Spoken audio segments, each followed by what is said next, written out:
श्रावण माह महात्म्य अध्याय 17। राधे राधे भक्तों, कैसे हैं आप लोग।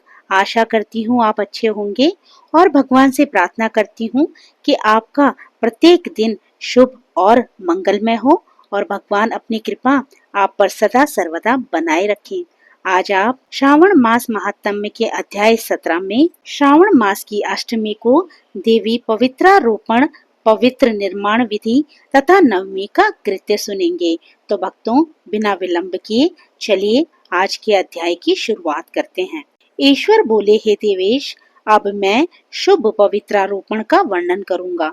सप्तमी तिथि को अधिवासन करके अष्टमी तिथि को पवित्रक को अर्पण करना चाहिए। जो पवित्रक बनवाता है उसके पुण्य फल को सुनिए। सभी प्रकार के यज्ञ, व्रत तथा दान करने और सभी तीर्थों में स्नान करने का फल मनुष्य को केवल पवित्र धारण करने से प्राप्त हो जाता है, क्योंकि भगवती शिवा सर्वव्यापिनी है। इस व्रत से मनुष्य धनहीन नहीं होता, उसे दुख पीड़ा तथा व्याधियां नहीं होती, उसे शत्रुओं से होने वाला भय नहीं होता और वह कभी भी ग्रहों से पीड़ित नहीं रहता। इससे छोटे बड़े सभी कार्य सिद्ध हो जाते हैं। हे वत्स, मनुष्यों तथा राजाओं के, विशेष करके स्त्रियों के पुण्य की वृद्धि के लिए इससे श्रेष्ठ कोई अन्य व्रत नहीं है। हे तात, सौभाग्य प्रदान करने वाले इस व्रत को मैंने आपके प्रति स्नेह के कारण बताया है।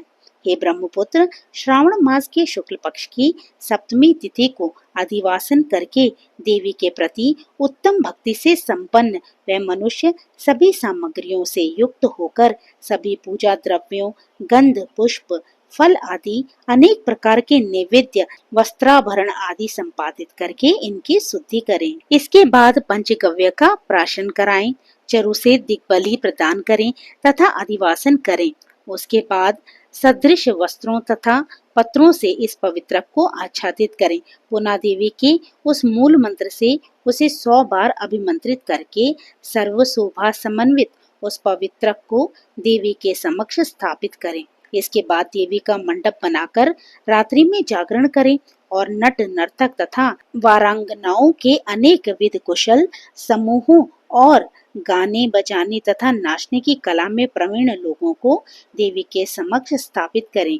उसके बाद प्रातः काल विधिवत स्नान करके पुनः बलि प्रदान करें। इसके बाद विधिवत देवी की पूजा करके स्त्रियों तथा द्विजों को भोजन कराएं।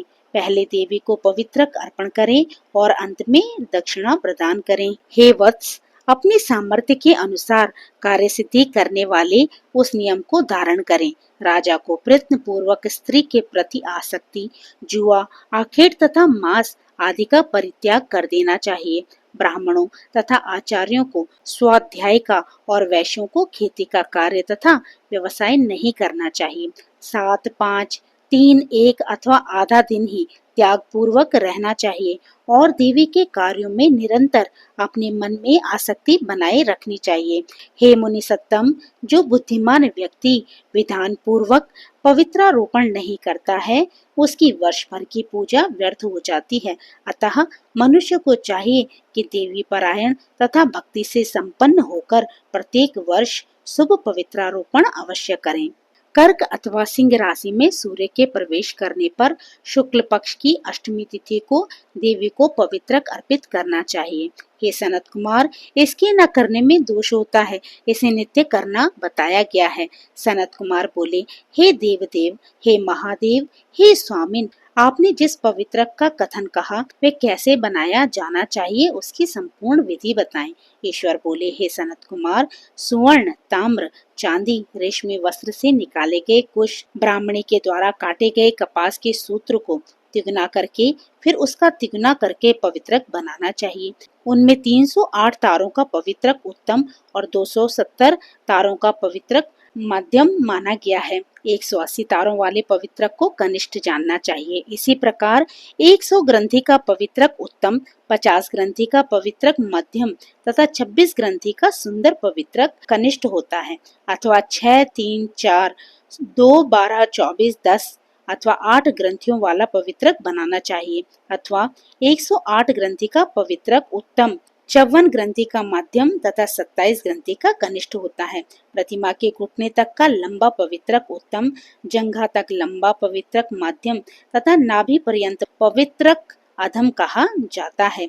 पवित्रक की सभी शुभ ग्रंथियों को कुमकुम से रंग देना चाहिए। इसके बाद अपने समक्ष शुभ सर्वतोभद्र मंडल पर देवी का पूजन करके कलश के ऊपर बांस के पात्र में पवित्र को रखें। 3 तार वाले पवित्रक में ब्रह्मा, विष्णु तथा शिव का आवाहन करके स्थापित करें। इसके बाद का सुनिए।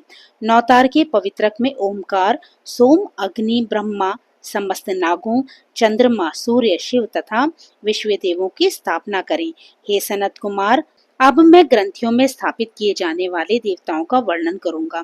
क्रिया, पौरुषी, वीरा, विजया, अपराजिता, मनोन्मयी, जाया, भद्रा, मुक्ति तथा ईशा ये देवियां हैं। इनके नामों के पूर्व में प्रणव तथा अंत में नमः लगाकर ग्रंथि संख्या के अनुसार क्रमशः आवाहन करके चंदन आदि से इनकी पूजा करनी चाहिए। इसके बाद प्रणव से अभिमंत्रित करके देवी को धूप अर्पण करना चाहिए।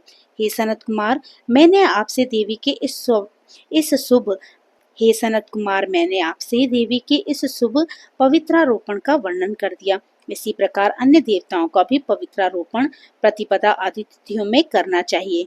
मैं उन देवताओं को बताता हूँ। कुबेर, लक्ष्मी, गौरी, गणेश, चंद्रमा, बृहस्पति, सूर्य, चंडिका, अम्बा, वासुकी, ऋषिगण, चक्रपाणि, अनंत, शिवजी, ब्रह्मा और पितर। इन देवताओं की पूजा प्रतिपदा आदि तिथियों में करनी चाहिए। ये मुख्य देवता का पवित्रारोपण है। उनके अंग देवता का पवित्रक 3 सूत्रों का होना चाहिए। ईश्वर बोले, हे विपेंद्र, अब मैं श्रावण मास के दोनों पक्षों की नवमी तिथियों के करणीय कृत्य को बताऊंगा। इस दिन कुमारी नामक दुर्गा की यथाविधि पूजा करनी चाहिए। दोनों पक्षों की नवमी के दिन नक्त व्रत करें और उसमें दुग्ध तथा मधु का आहार ग्रहण करें अथवा उपवास करें। उस दिन कुमारी नामक उन पापनाशिनी दुर्गा चंडिका की चांदी की मूर्ति बनाकर भक्ति पूर्वक सदा उनका अर्चन करें। गंध चंदन कनेर के पुष्पों, दशांग धूप और मोदकों से उनका पूजन करें। उसके बाद कुमारी कन्या, स्त्रियों तथा विप्रों को श्रद्धा पूर्वक भोजन कराएं। फिर मौन धारण करके स्वयं बिल्वपत्र का आहार ग्रहण करें। इस प्रकार जो मनुष्य अत्यंत श्रद्धा के साथ दुर्गा जी की पूजा करता है, वह उस परम स्थान को जाता है जहाँ देव बृहस्पति विद्यमान है। हे विधि नंदन, ये मैंने आपसे नवमी तिथि का कृत्य कह दिया।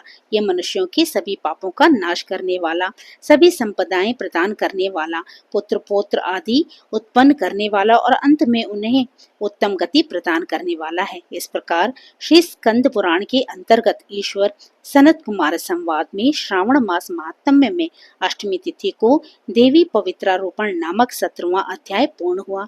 इससे आगे का वृतांत आप आने वाली कथा में सुनेंगे। तो भक्तों, कैसा लगा आपको आज का अध्याय?